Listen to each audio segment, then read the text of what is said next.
Oke, saya akan share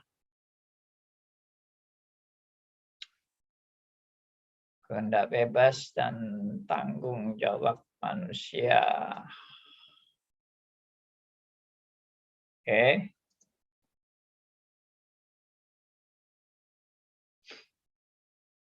Baik, kita lanjutkan diskusi kita tentang kehendak bebas manusia dan kedaulatan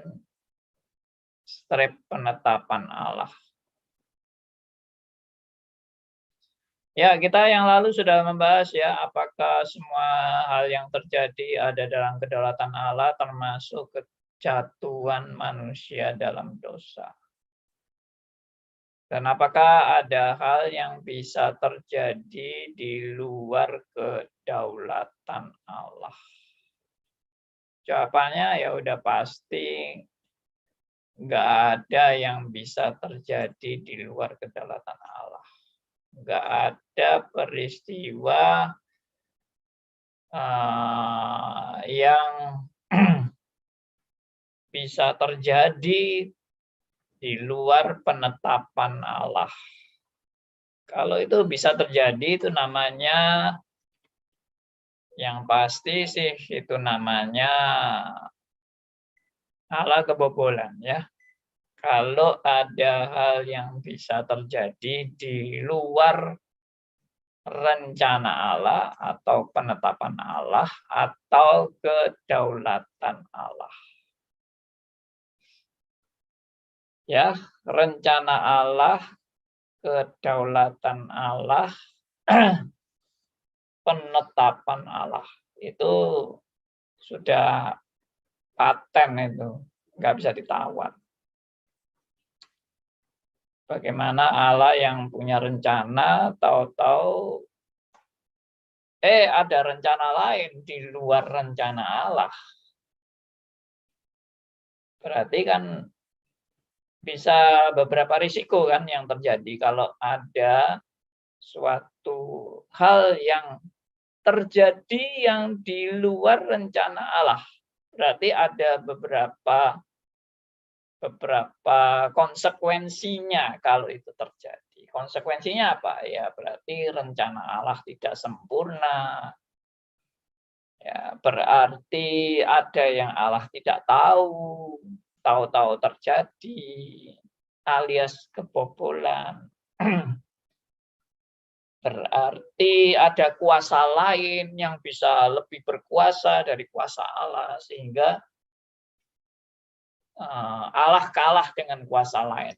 Sehingga kuasa lain ini bisa menyerobot kepada kuasa Allah.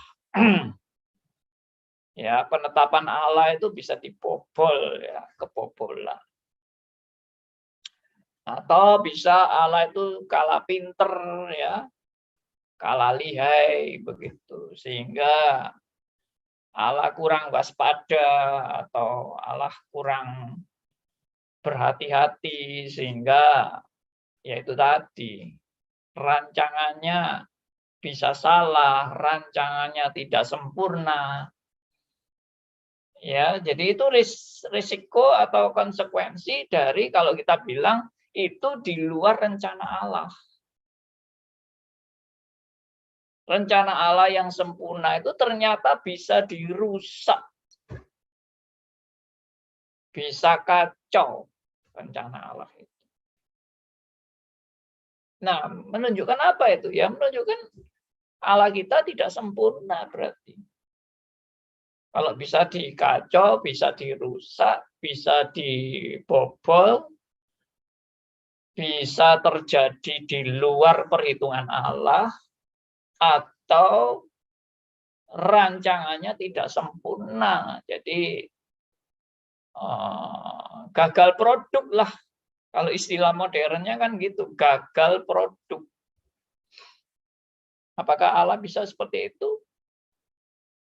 Lalu Allah juga menunjukkan Allah itu nggak mau tahu, karena apa yang terjadi di depan Allah nggak tahu. Kalau bakal terjadi, wah, yang di luar pengetahuan Allah, nah itu juga sangat-sangat aneh dan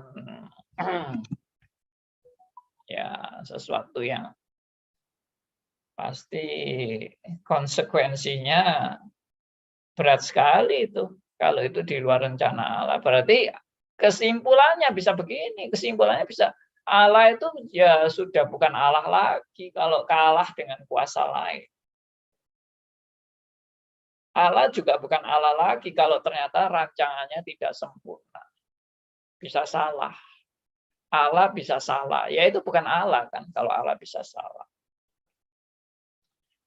Rancangannya tidak sempurna, bisa dibobol, bisa keliru perhitungan, ya tadi gagal produk dan sebagainya. Ya itu namanya konsekuensi kalau kita menerima ada sesuatu yang bisa terjadi di luar kedaulatan Allah. Konsekuensinya berat. Tapi bukan berarti juga tidak ada konsekuensi kalau menerima bahwa semua ada dalam rencananya. Tanpa terkecuali. Semua ada dalam rencananya. Semua ada dalam kedaulatannya. Semua ada dalam penetapannya. Apakah itu juga tidak mengandung konsekuensi logis? Ya pasti juga mengandung konsekuensi logis. Tapi konsekuensi logis antara yang pertama yaitu bahwa mengakui bahwa rencana Allah bisa kebobolan atau bisa ada hal terjadi di luar rencana Allah dibandingkan dengan konsekuensi logis kalau semua ada di dalam rancangannya yang sempurna. Nah, sekarang kalau semua ada dalam rancangannya sempurna, konsekuensi logisnya apa? Konsekuensi logisnya ya kita akan apa ya?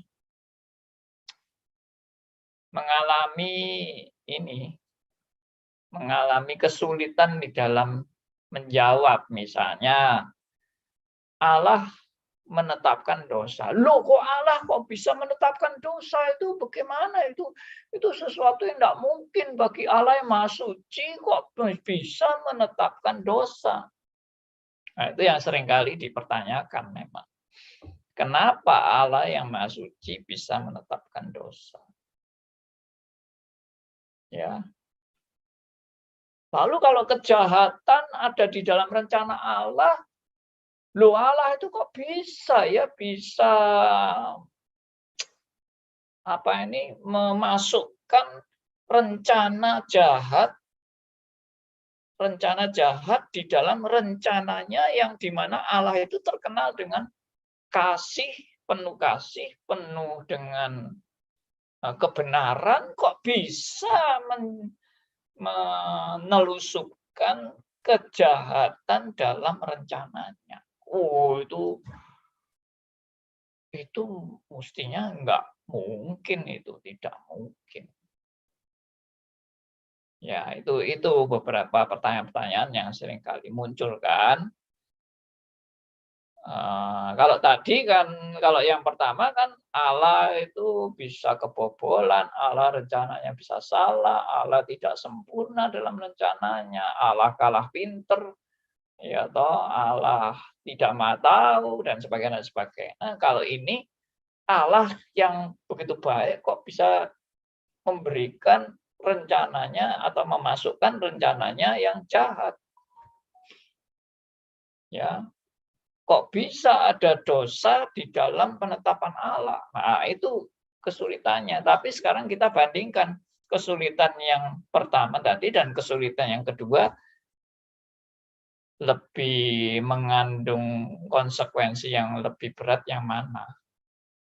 Karena dua-dua memang mengandung konsekuensi yang memang nggak gampang dijelaskan. Tapi kita kan sudah sering diskusi ini kan. Jadi kita sudah punya pandangan yang sudah jelas. Kita tidak meragukan lagi masalah ini. Cuma perlu di-refresh kembali. Ya, kenapa kita kok pilih bahwa semua ada dalam penetapannya yang sempurna. Sebenarnya simpel, pilihan bahwa semua ada di dalam penetapannya itu simpel. Simpelnya apa? Ya semua itu hanya berdasarkan satu sebetulnya. Yaitu apa? Kedaulatan Allah yang sempurna. Namanya kedaulatan Allah yang sempurna itu ya kedaulatan Allah yang meliputi segala sesuatu. Itu baru namanya Allah berdaulat. Kalau Allah cuma berdaulat di dalam era tertentu dan di era lain Allah tidak berdaulat, yaitu namanya Allah bukan maha berdaulat, Allah cuma berdaulat separuh aja. Misalnya kedaulatan negara Indonesia atau kedaulatan pemerintah Indonesia. Kedaulatan pemerintah Indonesia di mana? Ya di negara Indonesia. Iya kan?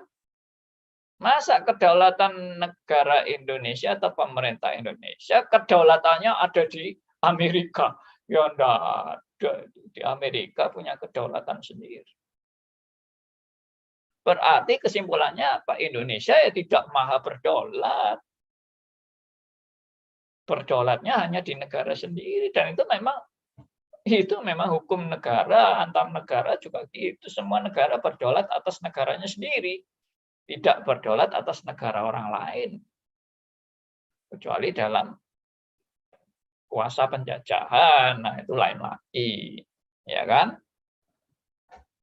Tapi kalau Allah hanya berdaulat di kerajaan surga, lalu di bumi Allah tidak berdaulat, ya lucu lah. Kalau Allah juga kayak gitu. Itu namanya Allah tidak maha berdaulat.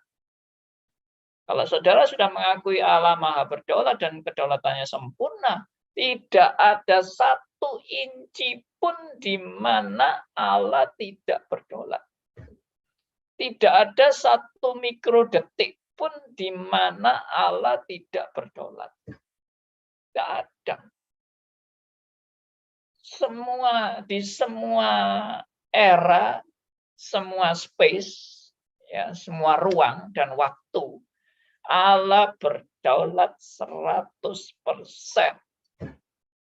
Jadi tidak ada wilayah yang Allah tidak berdaulat. Itu pun masih seringkali ada yang mempertanyakan, loh Pak, kalau kita pakai pakaian, mau pilih pakaian warna kuning atau warna merah, apakah itu juga dalam kedaulatan Allah? Loh, masih tanya lagi. Tadi statementnya sudah jelas, Allah itu maha berdaulat. Dan kedaulatannya sempurna. Tidak ada satu inci atau tidak ada satu detik di mana Allah tidak berdaulat. Nah, kalau terus ditanya, loh kalau kita pilih pakaian, apakah itu juga dalam kedaulatan Allah? Kok masih tanya lagi ya? Statementnya kan tadi sudah jelas. Allah itu tidak ada era di mana Allah tidak berdaulat.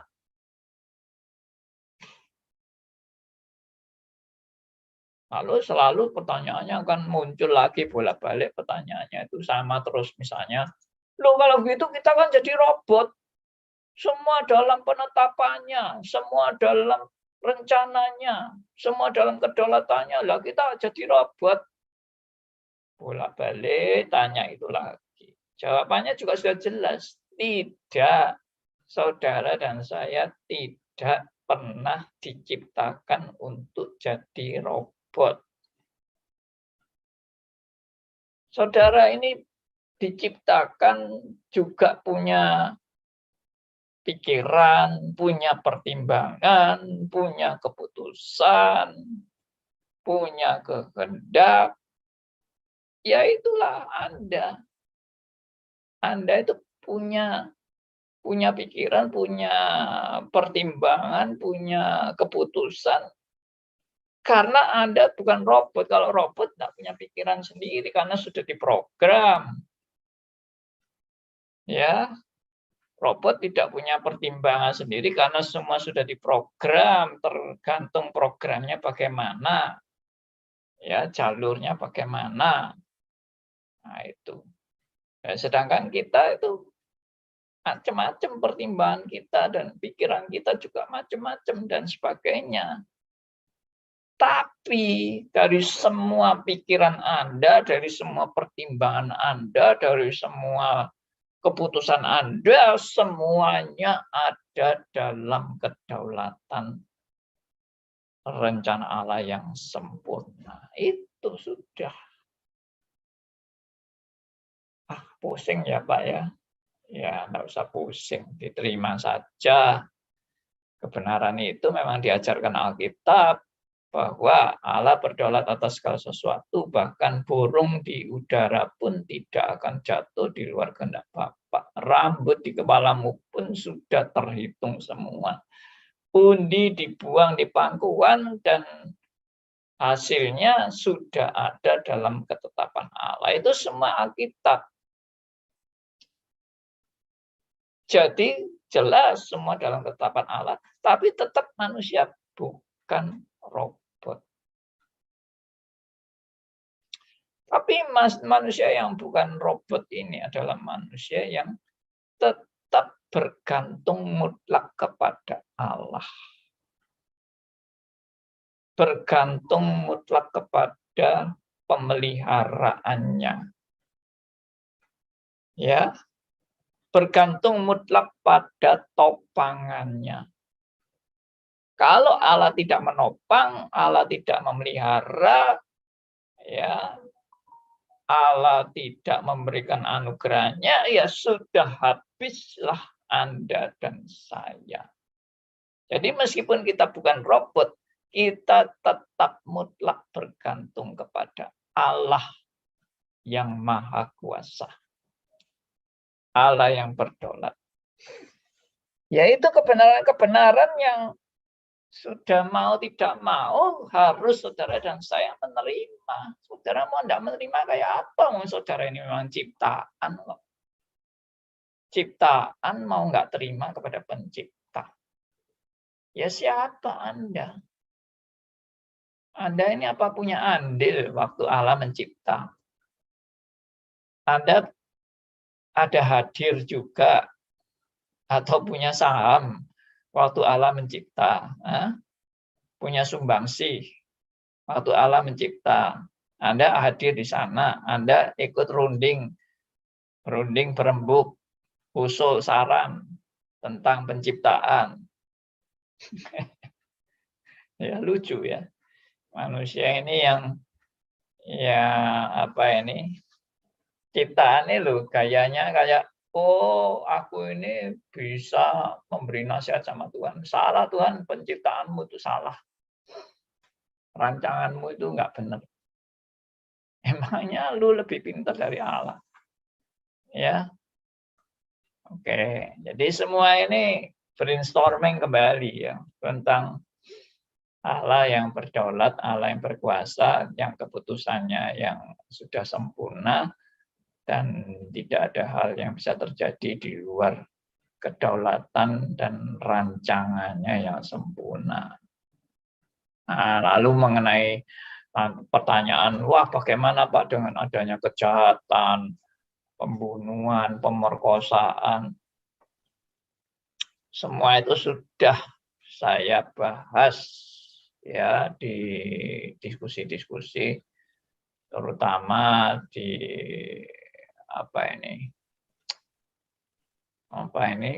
pembahasan buku mengenai pencobaan dari John Owen dan juga pembahasan bukunya John Piper tentang dosa-dosa spektakuler. Ya, kemudian pembahasan mengenai penderitaan dan kedaulatan Allah. Itu semua sudah dibahas. Kenapa ada kejahatan? Cuma sayang waktu itu belum ada YouTube. Ya. Makanya saya minta beberapa tema-tema itu direkam ya dipublish di podcast. Saudara kalau mau Kalau punya, bisa download aplikasi podcast, lalu saudara bisa mendengar ya rekaman-rekaman suara audio yang di mana Radio RMC sudah membuat diskusi-diskusi dengan topik-topik itu. Oke, saya terlalu panjang ini membahas pendahuluan ini ya, tapi nggak apa-apa. Ini brainstorming untuk masuk pada kehendak bebas manusia dan kedaulatan penetapan Allah. Oke, jadi manusia meskipun tanda petik bisa memilih, Anda bisa pilih pakaian, Anda bisa mau punya rencana, mau ke tempat A, atau mau bekerja di B, atau mau juga pilih teman hidup, dan sebagainya. Ini tolong mic-nya belum dikunci ya.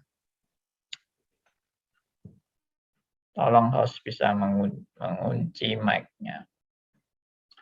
Nah, jadi meskipun kita bisa memilih dengan segala pertimbangan kita dan pikiran-pikiran kita, ya, tapi semua pilihan kita itu, keputusan kita itu semuanya ada dalam kedaulatannya, penetapannya yang sempurna. Meskipun Anda memilih tidak dipaksa, Anda tidak jadikan robot, Anda tidak dihipnotis atau apa, itu Anda pilih-pilih sendiri, pertimbangan sendiri, tapi semua keputusan Anda tidak pernah keluar dari kedaulatan Allah yang sempurna. Oke, saya harap ini sudah amat sangat jelas dan kita lanjut aja. Nah, ini yang tadi saya sudah sebutkan ya, tidak ada burung yang jatuh di luar kedaulatan Allah. Bahkan selai rambut pun juga ada dalam kedaulatan Allah. Ini semua ayat Alkitab ya, ini bukan karangan saya. Tuhan Yesus sendiri bahkan yang mengatakan ini. Ya. Tidak ada burung yang bisa jatuh di luar kehendak Bapa. Ya, dan rambut di kepalamu pun sudah terhitung semua. Ya, menunjukkan bahwa kedaulatan Allah itu mencakup dari perkara yang sangat besar, bahkan dari perkara yang sangat sepele. Perkara sangat besar itu di mana? Terjadi di mana kalau di dunia ini perkara yang sangat besar? Yaitu kuasa yang terbesar di dunia, yaitu pemerintah. Tapi Alkitab juga berkata apa? Tidak ada pemerintah yang tidak berasal dari Tuhan. Artinya apa? Pemerintah pun berada di dalam kuasa kedaulatan Allah. Pemerintah itu, saudara jangan pikir kalau sudah yang namanya pemerintah, sudah tidak ada yang bisa lebih berkuasa dari pemerintah. Siapa bilang? Di atas pemerintah ada Allah yang maha kuasa. Dan kalau Tuhan mau menjatuhkan pemerintah, itu sudah terjadi dalam sejarah. Pemerintah yang berkuasa sehebat apapun, Tuhan bisa jatuhkan. Yang tidak mungkin jatuh menurut pertimbangan manusia, termungkinkan jatuh oleh kuasa Allah. Luar biasa sekali. Ya, itu zaman kerajaan-kerajaan kan. Yang ironis adalah kerajaan Israel yang katanya dipimpin oleh Allah sendiri, ternyata juga jatuh kerajaan Israel itu. Karena kesombongan Raja Israel. Dosa-dosa umat Israel yang sombong, tegar, tengkuk, keras kepala. Tuhan juga menghajar bangsa pilihan yang keras kepala ini. Tapi bangsa yang bangsa yang menyiksa bangsa Israel pun dihukum oleh Allah juga, ya. Entah itu bangsa Babel, bangsa Persia, dihajar juga oleh Tuhan. Bangsa Mesir yang kelihatannya paling hebat dan berkuasa pada waktu itu.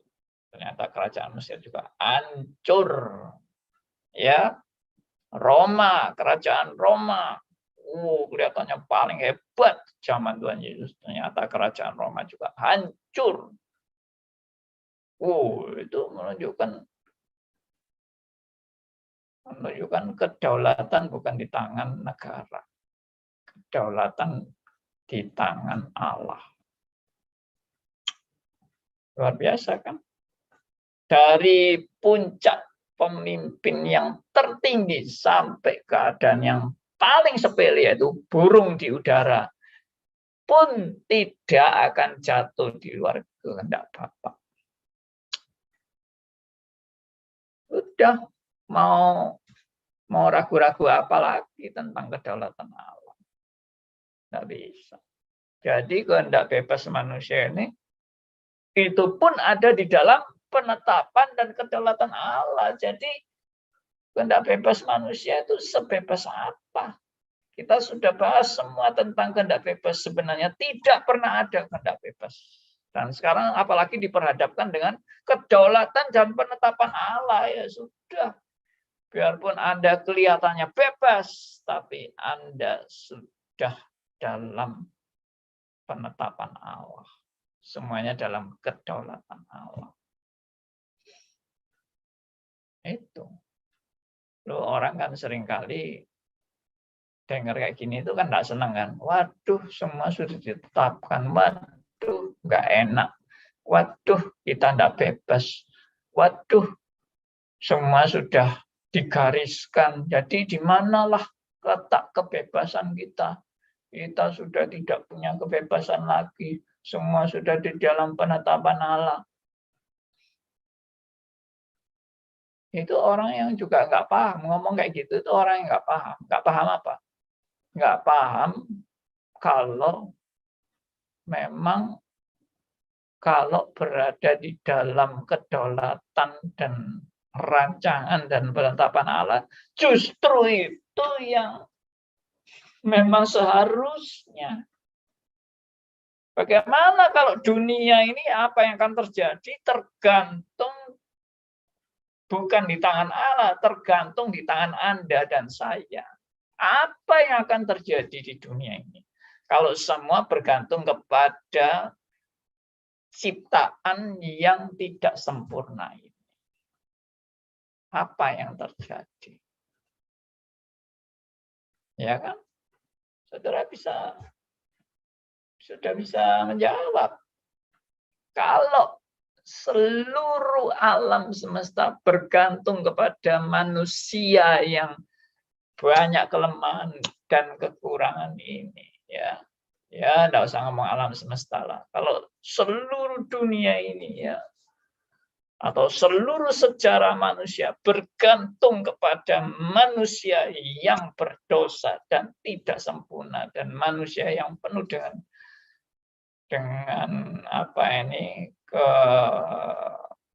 keadaan yang liar ini, ya toh.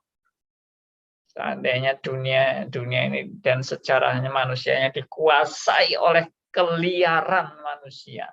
Manusia yang liar ini, manusia yang jahat ini.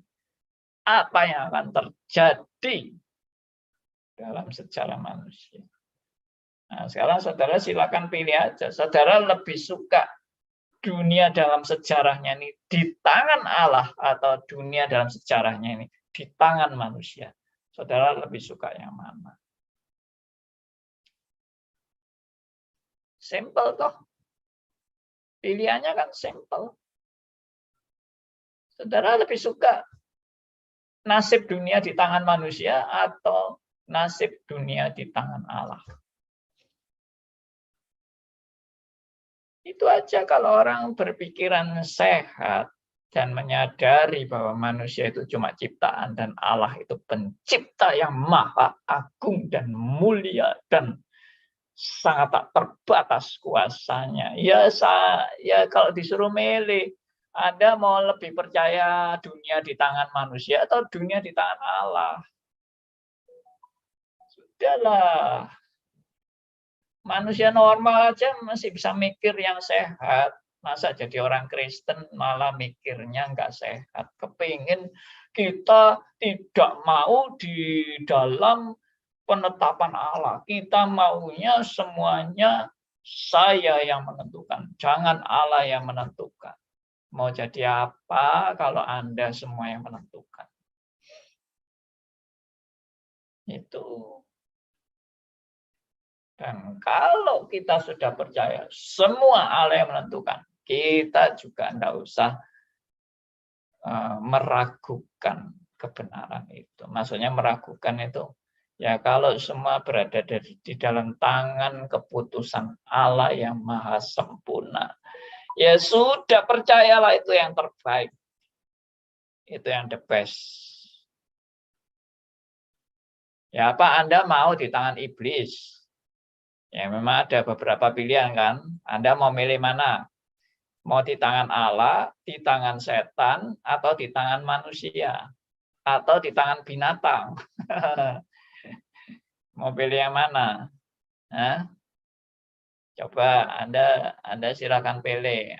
Nasib Anda mau di tangan Allah, atau di tangan setan, atau di tangan manusia, atau di tangan binatang, atau di tangan alam semesta. Ya sudahlah. Kalau Anda tahu bahwa Allah pencipta yang maha agung dan mulia, ya sudah. Serahkan saja kepada Allah. Hidup kita ini cuma seperti apa? Seperti uap. Ya, Alkitab itu menggambarkan hidup kita itu seperti uap yang sebentar saja kelihatan dan kemudian lenyap. Hidup kita ini seperti bunga rumput yang umurnya hanya sehari kemudian diinjak-injak orang. Ya, kamu ini cuma debu. Kita bilang kita ini cuma debu yang kembali kepada debu. Sudah, mau macam-macam apa lagi Anda dan saya ini. Ya, percayalah, semua ada di dalam kedaulatannya yang sempurna. Itu yang paling menjamin. Saudara mau dijamin siapa? Dijamin Tuhan, atau dijamin setan, atau dijamin manusia, atau dijamin binatang, atau dijamin alam semesta. Ya, mana yang Anda mau pilih? Jaminan yang mana yang Anda mau pilih? Ya, kecuali kalau Anda itu memang sok pinter dan sok berkuasa. Oh, di tangan manusia Pak itu pasti lebih sempurna kalau kita berada di tangan manusia. Itu akan lebih makmur, membuat kita lebih makmur. Itu orang yang orang yang nggak tahu diri ya. Ya, itu udah, nggak usah bingung. Tidak usah bingung dengan kedaulatan Allah. Tidak usah bingung dengan kehendak bebas Anda yang di dalam kedaulatan Allah. Yang sebetulnya tidak pernah ada betul-betul kehendak bebas. Ya, oke. Ya, pertanyaan berikutnya sudah terjawab kan? Kalau semua dalam kedaulatan Allah, apakah kejahatan juga terjadi dalam kedaulatan penetapan dan rencana Allah? Yes, semua terjadi dalam kedaulatan penetapan rencana Allah. Lalu buat apa Tuhan mau bikin kejahatan dalam rencananya? Sudahlah, percayalah bahwa skenario Tuhan itu yang terbaik. Tuhan mau melibatkan kejahatan dalam rencananya. Itu karena ada skenario yang terbaik. Lo percayalah itu. Tidak usah ragu-ragu lagi. Orang kalau sudah percaya itu ya diapakan aja, amin. Karena sudah percaya. Lalu siapa yang Anda percaya? Allah yang Anda percaya. Kecuali Anda percaya kepada oknum yang keliru. Lalu Anda dipermainkan oleh oknum itu. Ya, Anda percaya kepada seorang rohaniawan yang sangat saleh hidupnya dan sangat rohaninya tinggi. Ternyata dia memanipulasi semua ini demi keuntungan dia sendiri. Iya, karena Anda percaya yang salah. Tapi kalau Anda percaya kepada Allah pencipta langit dan bumi, yang maha agung dan mulia, mau curiga apalagi kita kepada Allah sang pencipta langit dan bumi itu. Mau curiga apalagi kita? Sudah, mau tidak curiga pun ya tetap kita berada di dalam kedaulatan kuasanya. Karena kenyataannya kita itu sudah berada di dalam kedaulatan dan kuasa Allah yang maha berdaulat itu. Saudara mau terima tidak terima, kenyataannya saudara berada dalam kedaulatan Allah. Dan Allah yang diperkenalkan Alkitab bukan Allah seperti Raja Lalim yang memperkosa rakyatnya ya, dan membuat rakyatnya seperti kelinci percobaan atau bagaimana, dijadikan boneka, dijadikan mainan ya, hanya untuk kepuasan daripada penguasa yang lalim ini. Ya tidak demikian. Allah yang diperkenalkan Alkitab adalah Allah yang sempurna, agung, mulia, kudus, penuh dengan kebenaran, dan seterusnya. Sudah, mau ragu-ragu apa lagi? Mau nggak terima apa lagi? Ya, kita ini bagaikan orang yang sudah tidak mau itu sudah tenggelam dalam tsunami yang terjadi dalam kehidupan kita. Mau tidak mau kita tenggelam dalam tsunami itu. Tsunami ini tsunami raksasa, seluruh dunia tenggelam dalam tsunami. Dan tsunami ini adalah kuasa Allah, kedaulatan Allah. Ya, dan seluruh penetapan dan rencana Allah. Itulah tsunami yang menimpa Anda dan saya. Kita semua ini ada di dalam kedaulatannya. Kita semua ada dalam rencananya. Kita semua di dalam kuasanya. Ya. Sudah relakan itu. Dan justru yang terjadi adalah sangat indah. Di dalam kita percaya kepada, terserah kepada keagungan Allah yang luar biasa. Justru kita mengalami hal yang paling indah. Ya, oke. Kalau semua dalam rencana Allah, apakah manusia sudah tidak dapat dipersalahkan lagi dalam berbuat dosa, atau manusia sudah tidak bisa lagi dituntut tanggung jawabnya? Jawabannya apa? Apakah manusia sudah tidak bisa dituntut lagi tanggung jawabnya? Ya jelas dituntut. Nah, kita memaparkan kepada saudara dan saya di akhir zaman akan diminta pertanggungan jawab dari orang-orang yang akan diadili perbuatannya. Dimintai pertanggungan jawab. Meskipun itu sudah di dalam penetapan Allah. Memang ini suatu hal yang kelihatannya aneh. Tuhan yang menetapkan, Tuhan yang merencanakan, Tuhan yang juga menetapkan terjadinya kejahatan, tapi orang yang berbuat jahat dituntut tanggung jawab. Kok kelihatannya Tuhan itu tidak fair di sini. Tuhan yang bikin gara-gara sampai kejahatan itu terjadi dalam rancangannya, tapi sekarang manusia yang harus bertanggung jawab dengan segala kejahatan yang diperbuatnya.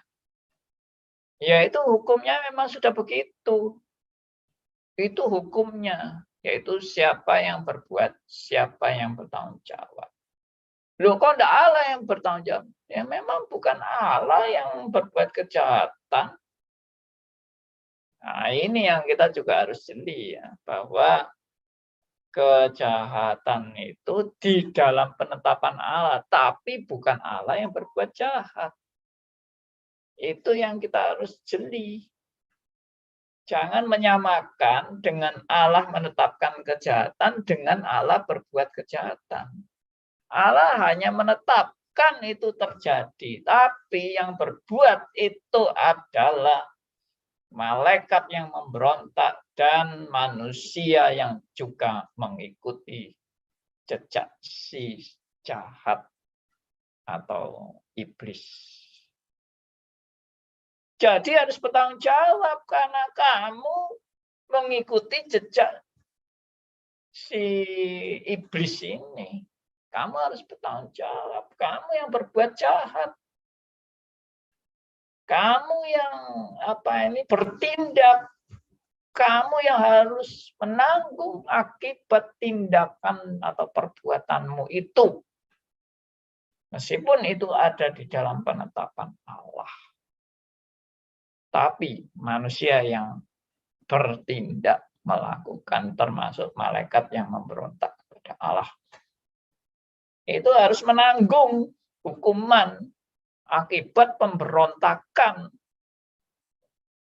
Jadi memang natur daripada malaikat yang memberontak dan natur pada manusia yang mengikuti jejak si setan. Itu naturnya itu natur melawan Allah. Dan itu mereka harus menanggung akibatnya. Itulah yang dimaksud dengan tanggung jawab. Nah, saya mulai jelaskan ya masalah tanggung jawab. Jadi yang dimaksud tanggung jawab itu bukan saya sanggup bertanggung jawab. Saya manusia yang sadar akan tanggung jawab. Bukan gitu maksudnya tanggung jawab itu. Bukan Anda sadar akan tanggung jawab Anda. Bukan. Yang dimaksud tanggung jawab nanti yang dituntut oleh Allah adalah kamu harus menerima hukuman akibat pemberontakanmu. Itu tanggung jawabnya. Jadi menurut saya istilah tanggung jawab ini juga masih perlu dikaji ulang sebetulnya. Itu bukan tanggung jawab, itu adalah akibat dari pemberontakan dan hukuman yang harus ditanggung. Itu maksudnya dari tanggung jawab itu. Ya. Akibat daripada pemberontakan yang merupakan adanya hukuman yang harus ditanggung oleh si pelaku. Itu namanya yang dimaksud dengan tanggung jawab. Bukan saya sanggup bertanggung jawab. Saya orang yang sadar akan tanggung jawab saya. Saya akan mengemban tanggung jawab saya. Oh, itu lain, itu justru yang itu orang yang hebat itu kalau bertanggung jawab. Misalnya dia bertanggung jawab dengan pekerjaannya, dia mau jujur, dia mau setia, dia mau betul-betul mengerjakan dengan berkualitas, itu tanggung jawab. Tapi sebetulnya manusia itu pada dirinya sendiri sebagai pemberontak Allah tidak pernah sanggup bertanggung jawab. Tidak akan pernah. Jadi yang nanti dituntut bukan tanggung jawab, yang dituntut adalah kamu sudah memberontak dan sekarang kamu harus menerima konsekuensinya atau hukumannya. Nah, itu maksudnya. Itu maksudnya. Bukan kamu sanggup bertanggung jawab, mana ada sanggup bertanggung jawab. Kamu itu justru menunjukkan pemberontakanmu kepada Allah. Bagaimana itu bisa disebut dengan kamu bertanggung jawab? Menanggung akibatnya, ya itu yang betul. Bertanggung jawab, menanggung akibatnya. Bertanggung jawab, menanggung hukumannya. Bukan kamu sanggup bertanggung jawab. Oke, saya harap jelas di sini masalah tanggung jawab. Ya. Oke, jadi Alkitab menyaksikan bahwa manusia tetap harus bertanggung jawab dengan segala perbuatan dan pikiran dan hatinya. Ya, jadi ini istilah bertanggung jawab ini sudah saya tadi jelaskan ya. Maksudnya bukan manusia itu mampu bertanggung jawab, tidak, tapi manusia bertanggung jawab menanggung akibat dan hukuman, bertanggung jawab menanggung hukuman akibat dari segala perbuatan dan pikiran.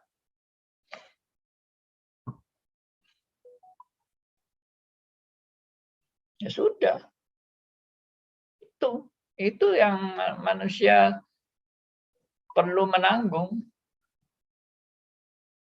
Dan tidak ada manusia sanggup bertanggung jawab di hadapan Allah dengan segala perbuatannya, tidak ada. Maksudnya bisa dengan setia, dengan sungguh-sungguh taat, dengan sempurna untuk melakukan hukum-hukum Tuhan. Tidak ada satupun manusia sanggup bertanggung jawab seperti itu.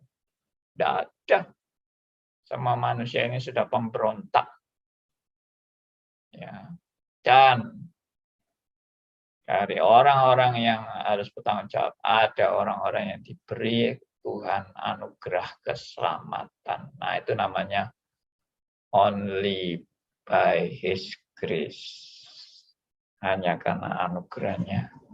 Bukan karena kehebatan saudara, bukan karena kemampuan Anda, bukan karena kehebatan Anda, bukan karena prestasi Anda. Semua karena anugerah Allah bagi Anda dan saya. Terpujilah nama Tuhan.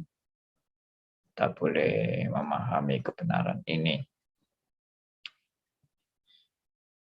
Oke, saya berhenti dulu sampai di sini. Mungkin ada teman yang mau menanggapi, ada yang mau bertanya, ada yang mau sharing, ada yang silakan. Pak Aryo mau menanggapi. Tolong dibuka. Ya. Ya. Oke. Jadi segala cerita tadi itu kesimpulannya adalah adanya suatu misteri yang luar biasa dalam hal free will dan kedaulatan Allah ini, bukan bertolak belakang atau kontradiksi atau bagaimana, enggak. Itu ternyata ada suatu peristiwa yang sangat misterius sekali. Ada dua pihak ini. Yang manusia merasanya saya ini orang yang diberi kebebasan, tak bebas-bebasnya dalam hidup ini. Sehingga selama ini kita melakukan tindakan itu kita tahu betul ini salah, ini benar, ini salah, benar, ini setengah salah, ini setengah benar. Pokoknya dia ngerti saya melakukan ini dengan kebebasan saya sendiri. Tidak ada Tuhan menghalangi. Yang menghalangi oleh manusia dirasakan adalah kekuasaan-kekuasaan yang bersifat jasmaniah, misalkan alam semesta, pemerintah, binatang buas atau apa ya, hal-hal yang bersifat materi yang bisa dipegang. Kalau yang Allah di sana itu, tidak ada kuasanya, merasa tidak ada kuasanya Tuhan untuk bilang nggak boleh, tidak merasa belas waktu kita berbuat apapun. Halangan hanya timbul dari sesama yang punya dagingnya ini. Itu pihak pertama. Pihak kedua, ternyata sebetulnya Allah yang justru menentukan segala sesuatunya dari sebelum dunia dijadikan sudah direncanakan demikian rupa oleh Allah dan dilaksanakan konsekuen oleh Allah, semuanya A sampai Z sudah menurut rencana Allah sudah. Tapi yang di sana manusia itu tidak kerosok belas bahwa dia sedang mengikuti Pak Dalang, bukan belas. Dia merasa sama sekali bebas. Sehingga konsekuensinya nanti kalau di akhir zaman harus lewat pengadilan, dia tidak merasa protes-protes kok. Dia tahu, dia dulu melakukan ini itu dan tidak ada satupun yang bukan umat pilihan yang akan, aku tidak salah itu Tuhan. Sudah langsung dia tahu, rumongso banget. Dan memang kalau diruntut dari awal, memang yang melakukan hal itu memang dirinya kok. Dari awal, tidak ada dia merasa disetir Allah, nggak ada. Iya. Jadi dia akan menerima. Tapi bagian umat pilihan, ya lebih dia ditelikan waktu lahir baru dan lain-lain, proses panjang lebar itu, yang dia bilang terima kasih. Saya tahu saya berdosa, tapi nyata saya diampuni. Itu aja. Jadi tidak ada yang rewel-rewel, tidak usah pakai pengacara atau apa-apa, tidak ada. Sudah langsung terima dua-dua. Sing salah maupun sing dianugerahi, dua-dua ngerti duduknya perkara dengan baik. Masih. Yes. Terima kasih buat kesimpulan, analisa kesimpulan dari Pak Aryo. Ya, yang saya juga aminkan kesimpulannya. Jadi memang semua memang sudah ada dalam penetapan Allah, tapi manusia yang melaksanakan itu merasa, ya aku tidak dipaksa memang. Itu memang pilihanku, itu memang kehendakku.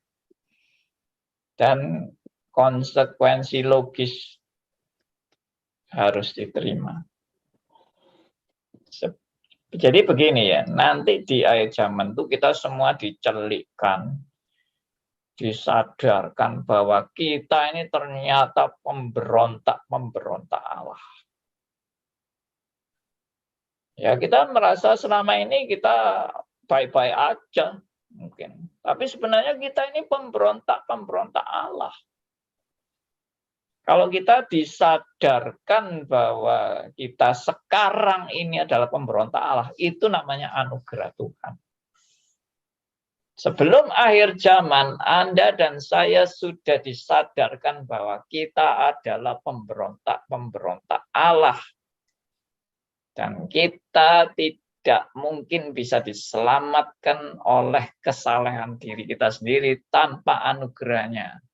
Itu betul-betul anugerah.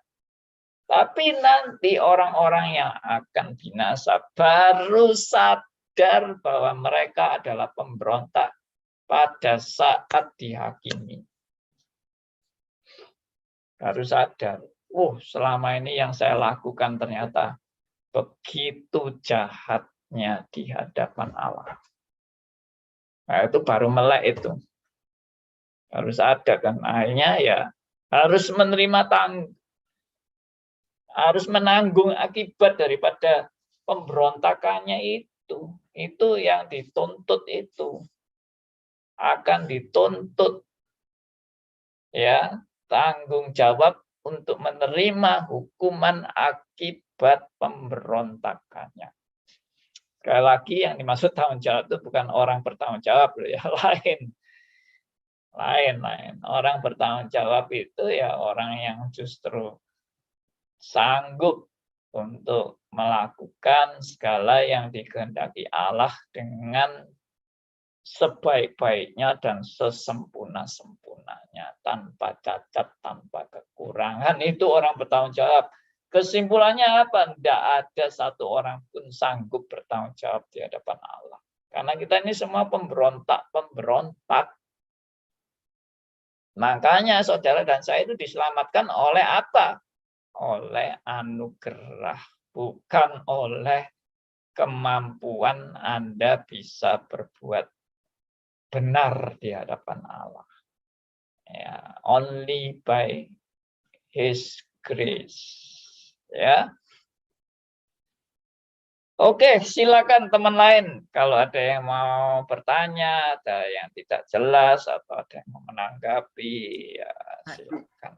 Pandi, Ya, Bu Willy.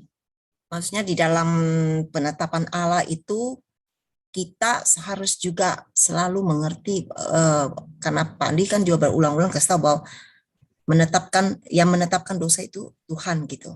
Makanya orang kan tidak bisa terima gitu. Tapi mereka tidak mengerti bahwa yang memang Tuhan menetapkan dosa, tapi Tuhan bukan the first cause. Oh, bukan second cause. Bukan second cause dari ini second cause daripada dosa itu gitu. Jadi dia hanya first cause, tapi dia bukan second cause. Jadi dia bukan yang membuat manusia itu, yang menggoda manusia untuk jatuh di dalam dosa gitu. Ya.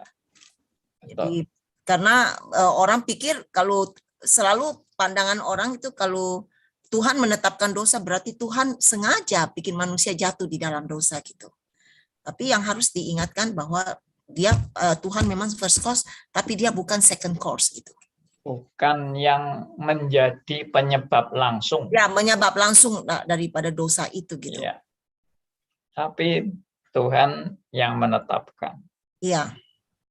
Oke, itu maksudnya masukan. Baik. Oke, terima kasih masukan dari Bu Willy. Ada teman lain? Silakan. Pak, saya mau nanya, Pak. Ya, Bu Liliana, silakan. Kalau di PL itu ya, Pak ya, sering kita baca itu ada janji-janji Tuhan. Kalau kita taat, Tuhan kasih berkat. Apakah janji itu masih tetap ya dan amin sampai sekarang? Terus apa hubungannya janji yang kalau memang itu ya dan amin dengan kedaulatan Tuhan? Yes. Oke, pertanyaan sangat bagus. Bagaimana dengan janji Tuhan dalam yang banyak dipaparkan di dalam PL, bahwa kalau bangsa Israel taat akan diberkati, kalau tidak taat akan dihukum. Nah, apakah janji itu masih berlaku sampai sekarang? Oke, bagus.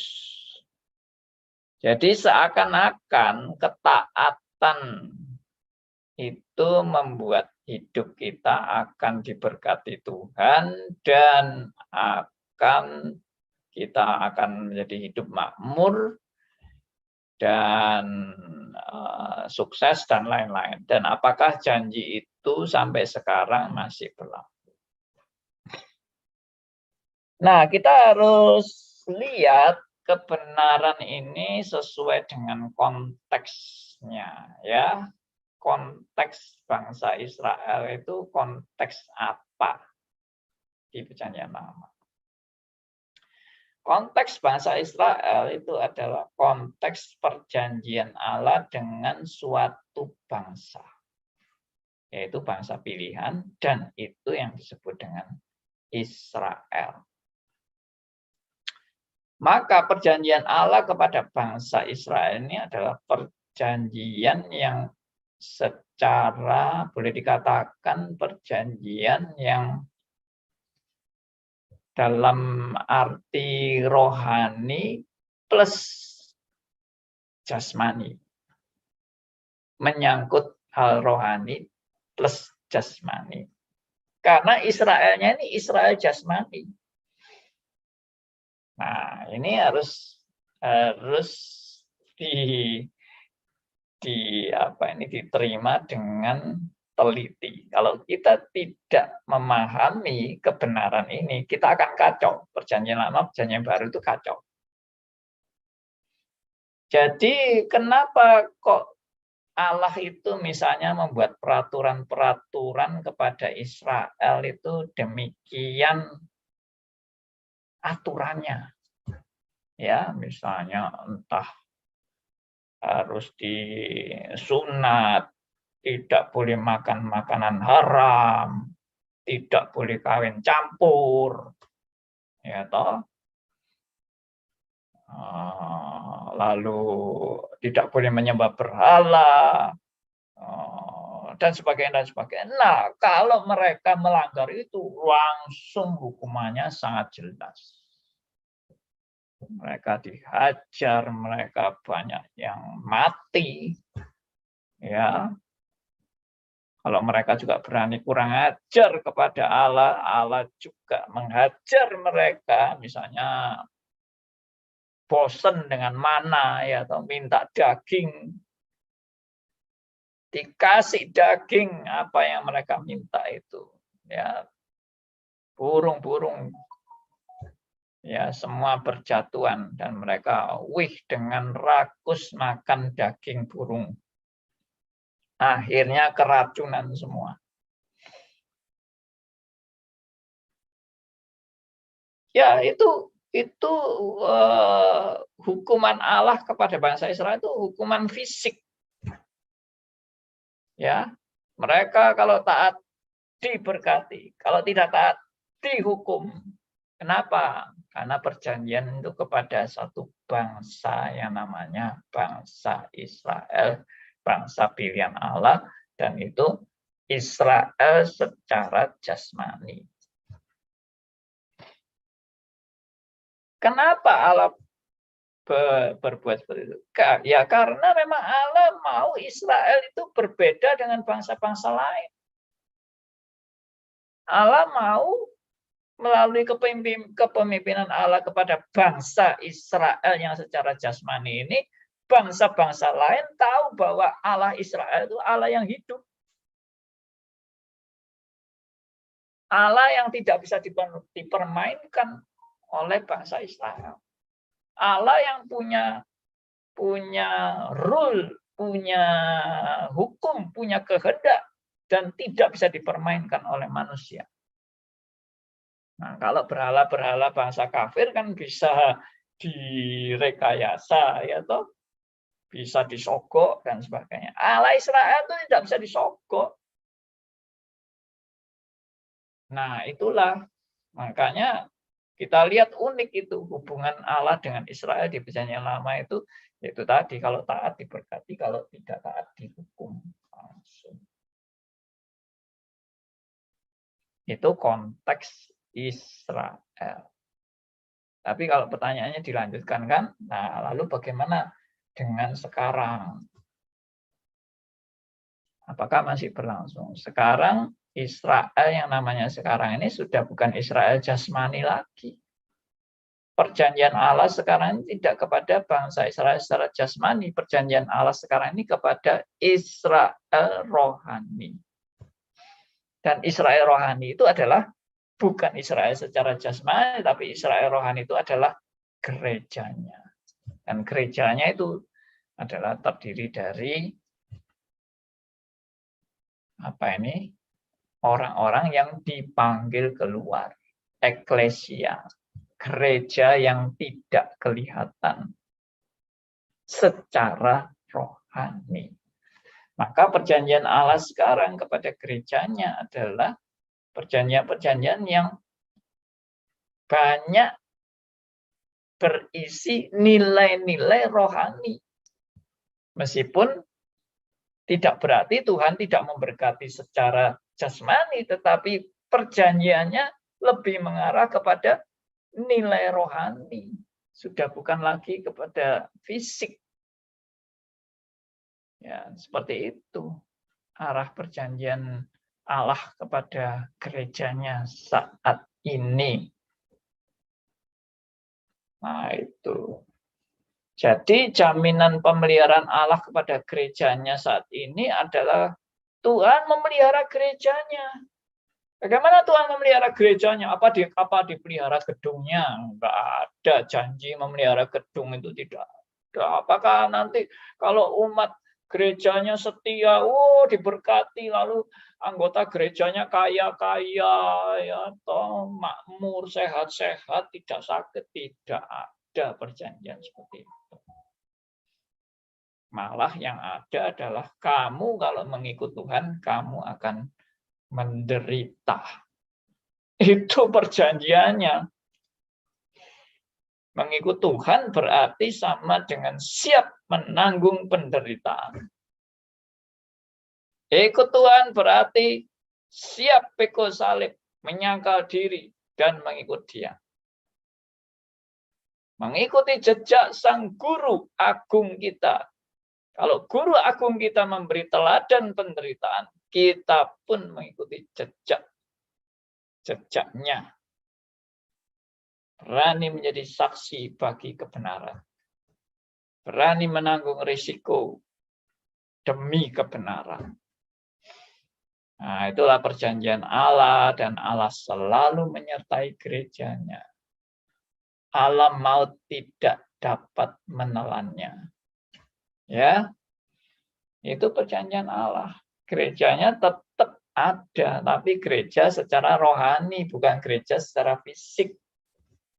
Kalau secara fisik boleh dibakar gerejanya, secara fisik orang-orang Kristen boleh dibunuh, silakan. Tapi gereja tidak pernah akan lenyap. Seperti itulah Bu Liliana, apakah sudah lebih jelas? Iya Pak, lebih jelas sedikit Pak. Ya. Terima kasih. Oke.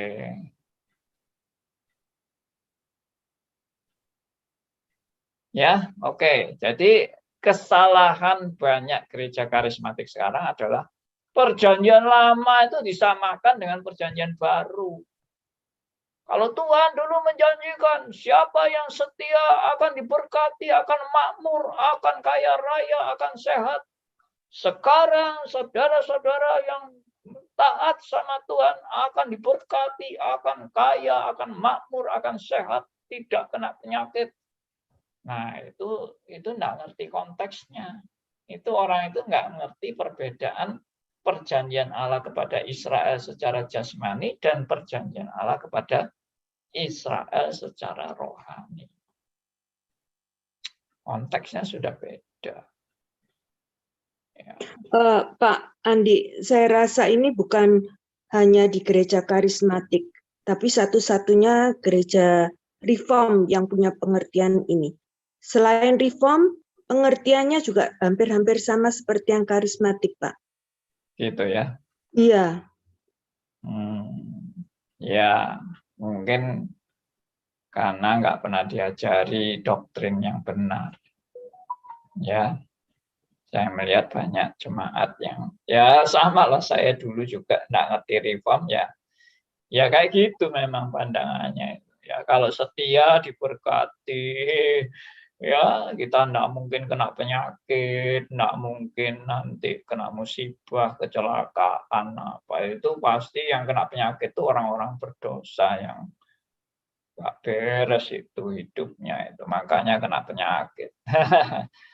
Ya itu semua nggak benar. Ya. Saya setuju dengan pernyataan Ibu tadi. Karena saya rasa gereja Protestan rata-rata masih berpegang kepada hal yang seperti reform ini. Karena saya bergerak di GKI, Pak. Ya kadang pengajarannya tuh ada orang-orang tertentu, oknum tertentu yang mungkin liberal. Ya iya. Tapi kalau misalnya lari ke kemakmuran, itu kurang saya dengar. Saya tidak pernah dengar sepanjang saya berada di GKI, tidak pernah saya dengar. Gitu Pak. Jadi kalau mau bilang hanya reform sendiri ya, kita belajar seperti ini bagus, tetapi kita juga mari bersama-sama lihat bahwa gereja Tuhan tuh memang ada orang-orang yang benar-benar hamba-hamba Tuhan yang mengajarkan sesuatu yang baik dan benar secara seimbang lah. Seperti Bapak kita di reform ini kurang lebih seperti itu. Dengan saya yakin juga di GKI, di Gemit ada dengan gereja-gereja, dengan mungkin ada GPIB juga. Seperti itu, kurang lebih seperti itu Pak. Jadi kalau bilang hanya reform saja menurut saya ya kayaknya terlalu cepat kita mengambil kesimpulan. Gitu Pak. Terima kasih Bapak. Ya, baik. Pak Alim. Andi, malam Pak Andi. Oh ya, Pak Markus duluan. Silakan. Ya, Pak Alim itu mengenai orang percaya itu kan dianggap sebagai ke gereja. Kita ini kan rumah Allah. Cuma kalau kita ini kan merupakan visible church, gereja yang terlihat. Ada lagi yang invisible church, yaitu gereja yang tidak kelihatan. Yaitulah orang-orang pilihan. Orang pilihan ya yang tahu hanya Allah saja, yang mana orang pilihanku, mana yang bukan. Jadi banyak yang dipanggil tapi sedikit yang terpilih. Jadi orang kalau hari Minggu pada pergi ke gereja, itu orang-orang yang datang ke gereja itu adalah visible church. Gereja-gereja yang kelihatan. Karena kita semua adalah tubuh. Kita ini gereja. Tapi ada juga gereja yang invisible church, yang tidak terlihat, yaitu orang-orang pilihan. Jadi banyak yang dipanggil, tapi sedikit yang terpilih. Itu kesimpulan saya. Lalu ada juga yang mengenai predestinasi itu kalau Allah yang menentukan semuanya, manusia yang berbuat. Itu saya ibaratkan seperti orang bikin sandiwara. Nah, pemain-pemainnya kalau sandiwara, sinetron, film itu kan pemainnya kan dikasih tahu dulu, ini jalan ceritanya. Kamu mengambil peran sebagai misalnya Romeo, yang satunya Juliet. Nah, itu dia baca skenarionya, jalan ceritanya, dia baca, oh ini gini. Sampai akhirnya nanti nasibku begini. Yaitu sandiwara kalau buatan manusia, kita tahu nasib kita endingnya bagaimana. Tapi kalau Allah yang bikin skenario, wah kita nggak tahu. Ya kita memang pemainnya, di dunia ini kita sebagai pemain-pemainnya. Tapi kita nggak tahu nasib kita nanti bagaimana. Kita nggak tahu, ya kita cuma jalani aja. Tapi kalau di film atau sandiwara, si sinetron itu kita tahu, nanti aku begini, karena kita dikasih tahu naskahnya, ceritanya, jalan ceritanya tuh apa yang kita harus lakukan, kita tahu semua. Tapi kalau Allah yang bikin skenario, kita nggak bisa tahu. Kita ini nanti harus menjalanin apa, akhirnya hidupku nantinya bagaimana, nggak tahu. Oke, Pak Markus. Gitu, Pak. Ya, terima kasih untuk masukannya. Baik, tadi ada Pak Sony ya. Iya Pak Andi. Silakan Pak Sony. Pertanyaan saya singkat aja Pak. Kalau apa hubungan atau bagaimana menjelaskan penetapan Allah secara keseluruhan itu dengan doa-doa kita Pak? Baik. Maksud saya ya ketika kita berdoa, ketika kita ya sering kan kita meminta ya memohon dan sebagainya. Nah kalau kita dalam arti semua itu sudah ditetapkan oleh Allah, nah bagaimana kita menjelaskan doa-doa kita ini Pak? Baik. Nah, oke, saya langsung jawab. Thank you Pak. Jadi kembali kepada apa makna berdoa. Jadi sebenarnya doa itu memang permintaan atau permohonan. Ya, tapi bukan penodongan ya. Doa itu permintaan atau permohonan dan bukan penodongan. Doa itu permohonan dan bukan pemaksaan. Berarti kalau spirit doa itu memohon, itu sama dengan saya menyerahkan keputusan itu di tangan Tuhan. Saya hanya memohon saja. Dan saya tidak boleh memaksakan apa yang saya inginkan, harus Tuhan yang mentaati. Lalu yang kedua, dari doa memohon ini, saya tahu, saya justru diajar untuk percaya bahwa penetapan Allah itulah yang sempurna bagi saya. Bukan pengabulan doa itu yang sempurna bagi saya, tapi penetapan Allah itu yang tersempurna bagi saya. Jadi keputusan Allah itu entah mau mengabulkan saya, entah tidak mengabulkan saya tetap belajar percaya itu yang terbaik. Dan yang terakhir adalah saya waktu berdoa, saya tahu bahwa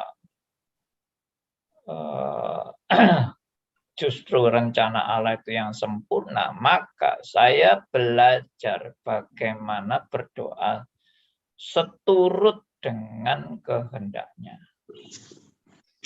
Jadi kalau memang itu adalah kehendak Tuhan itu yang terbaik, maka saya mau belajar taat meskipun itu menurut saya adalah tidak baik.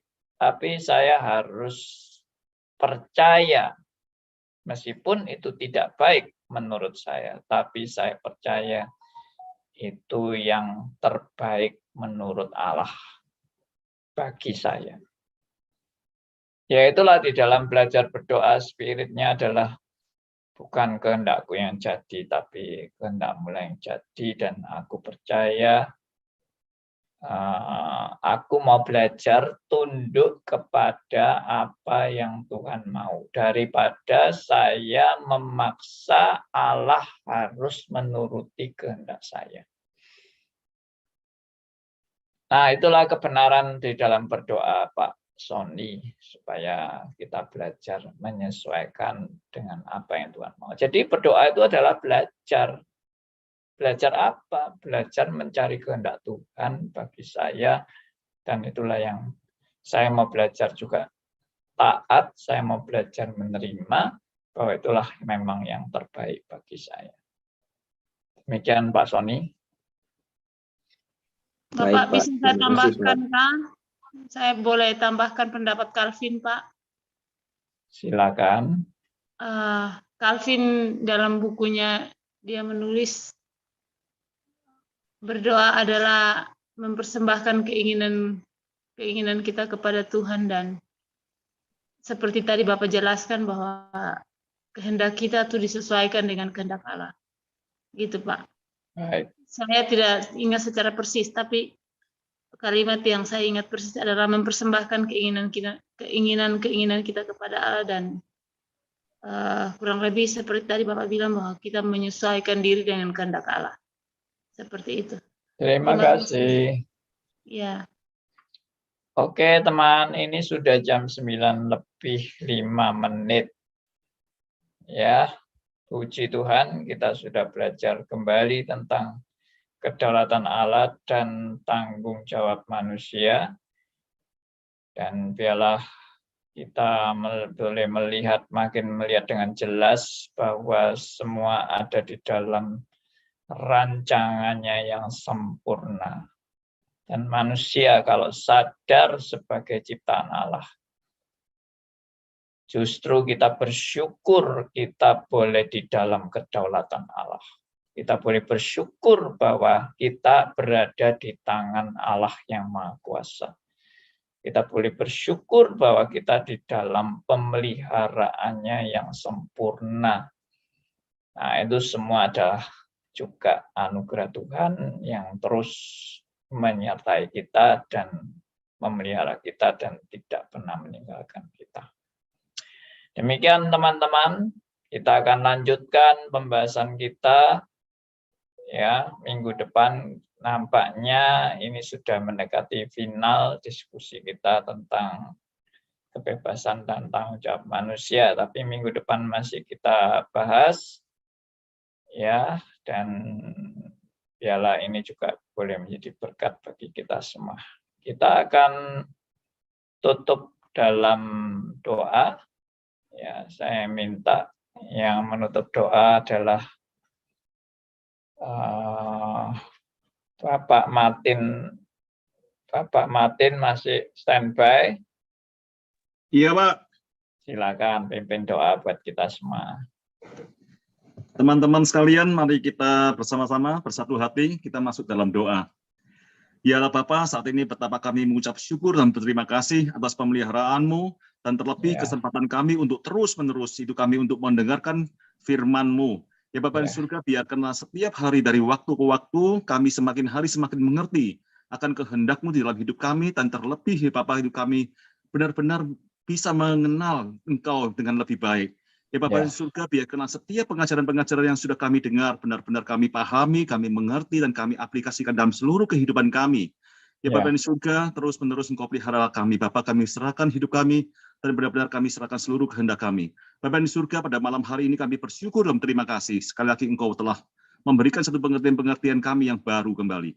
Bapak di surga, saat ini kami menyerahkan juga Pak Andi yang hari demi hari Engkau sendiri semakin pakai itu untuk menjadi berkat bagi setiap orang yang mendengarkan firman-Mu. Bapak di surga, kiranya Engkau terus juga menyertai seluruh kehidupannya, untuk keluarganya, untuk kesehatannya. Bapak di surga, kami berdoa untuk teman-teman kami semua yang ada di sini, maupun yang di YouTube yang mendengarkan, kiranya Engkau berkati Bapak, agar setiap kami mempunyai hati yang rendah hati, itu mau mendengarkan dan mengoreksi diri kami masing-masing pribadi, dan mau semakin hari semakin mau benar-benar mengubah diri kami itu untuk menjadi seperti apa yang Engkau mau dalam hidup kami. Terima kasih Bapak di surga. Betapa kami bersyukur, terima kasih Bapak kesempatan pada malam hari ini, dan kami menyerahkan seluruh aktivitas kami kehidupan setelah ini. Bapak di surga, kiranya Engkau sendiri mau berkati kami masing-masing. Hanya dalam nama Tuhan kami Yesus Kristuslah saat ini kami sudah berdoa dan mengucapkan syukur. Amin. Amin. Terima kasih Pak Martin. Terima kasih Pak Andi.